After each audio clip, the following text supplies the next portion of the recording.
Imaginez un ennemi qui approche. Au lieu de défendre ton territoire, tu détruis tout toi-même. Tu brûles les champs, tu empoisonnes l'eau, tu abandonnes les villes. Pourquoi? Pour que ton adversaire ne trouve rien. C'est ce qu'on appelle la stratégie de la terre brûlée. Cette méthode est radicale, utilisée dans certaines des guerres les plus importantes de l'histoire. C'est quoi la stratégie de la terre brûlée? La stratégie de la terre brûlée consiste à détruire volontairement ses propres ressources pour empêcher l'ennemi d'en profiter. Cela inclut nourriture, champs, récoltes, greniers, bétail, infrastructures, ponts, routes, voies ferrées, usines, ports, logistique, puits d'eau, réserves de carburant, dépôts d'armes, villes, maisons et bâtiments sont parfois incendiés. Objectif: ralentir l'avancée de l'ennemi en l'obligeant à allonger ses lignes de ravitaillement, l'affamer et l'épuiser en le privant des ressources locales. Gagner du temps pour se réorganiser.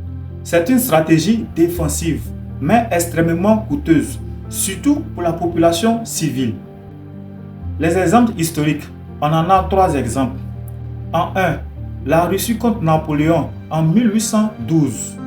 Quand Napoléon Bonaparte envahit la Russie, les Russes ne résistent pas forcément. Les Russes ont brûlé Moscou et ravagé leurs propres terres. La grande armée française arrive en Russie affamée et a dû battre retraite en plein hiver. C'est l'une des plus grandes défaites de l'histoire. En 2, l'URSS contre l'Allemagne nazie 1941-1942. Lors de l'opération Barbarossa, l'URSS applique la même stratégie. Staline ordonne de ne rien laisser aux Allemands. Usines démontées, champs détruits et villes abandonnées. Les nazis avancent mais ne trouvent rien pour se ravitailler. 3. Guerre de sécession américaine en 1864. Le général William Sherman utilise une version offensive pendant la guerre de sécession, la marche vers la mer. Il détruit tout sur son passage dans le sud, les plantations, les chemins de fer dans le sud.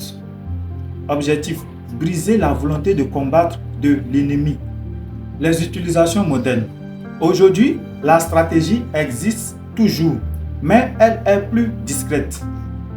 On parle de destruction d'infrastructures, de sabotage économique et de guerre indirecte.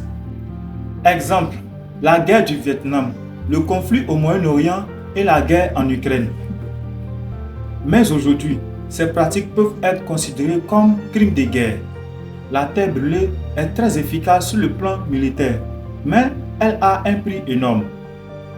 Population affamée, économie détruite, pays à reconstruire pendant des décennies.